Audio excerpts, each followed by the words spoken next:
Easy, healthy, tasty బొబ్బర్లు, తెలగపిండి కూర. 1 cup తెలగపిండికి పావు టీ స్పూన్ పసుపు, హాఫ్ టీ స్పూన్ కారం, సరిపడా ఉప్పు వేసి అన్నీ కలిపి పక్కన పెట్టుకోవాలి.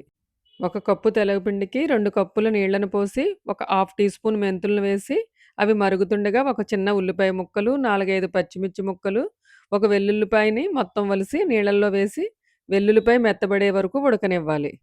ఈ ఉడికిన మిశ్రమంలో కలిపి ఉంచుకున్న తెలవపిండిని వేసి, ఒక కప్పు పాలను కూడా పోసి బాగా కలిపి మూత పెట్టి 4, 5 నిమిషాల పాటు ఉడకనివ్వాలి. బొబ్బర్లను 8-10 గంటల పాటు నానబెట్టి కుక్కర్‌లో 4, 5 విజిల్స్ రానిచ్చి ఉడకనివ్వాలి. పాలుతో ఈ మిశ్రమం అంతా ఉడికిన తరువాత ఒక కప్పు బొబ్బర్లను కూడా వేసి మరొక 2, 3 నిమిషాల పాటు మూత పెట్టి ఉడకనివ్వాలి.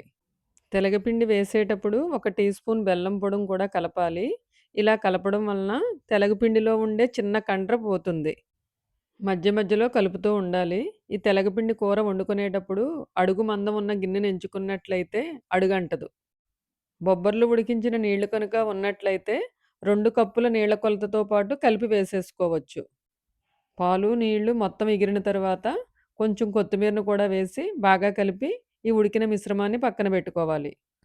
వేరే బాండీలో 2, 3 టేబుల్ స్పూన్ల నూనెను వేసి, ఒక టేబుల్ స్పూన్ మినప్పప్పు, హాఫ్ టీ స్పూన్ ఆవాలు, ఒక హాఫ్ టీ స్పూన్ జీలకర్ర, ఒక వెల్లుల్లిపాయని దంచి అది కూడా వేసి, 4, 5 ఎండుమిర్చిని కూడా వేసి బాగా వేగిన తర్వాత కరివేపాకుని కొంచెం ఎక్కువగా వేయాలి.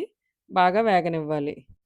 పోపు బాగా వేగిన తర్వాత 2, 3 స్ప్రింగ్ ఆనియన్స్‌ని చిన్న ముక్కలుగా కోసుకొని దాన్ని కూడా వేసి బాగా వేగనివ్వాలి. స్ప్రింగ్ ఆనియన్స్ వలన తెలగపిండి మంచి సువాసన వస్తుంది. ఇవి ఇష్టమైతేనే వేసుకోవచ్చు. పూర్తిగా మీ ఆప్షన్.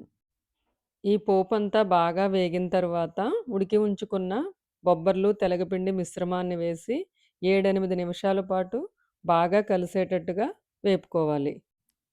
స్ప్రింగ్ ఆనియన్స్‌లో గ్రీన్స్‌ని, కొత్తిమీరని వేసి బాగా కలపాలి. పాత విధానంలో తయారు చేసే ఈ కూరలు రుచికి రుచి, ఆరోగ్యానికి ఆరోగ్యం. బొబ్బర్లు, తెలగపిండి కూర రెడీ.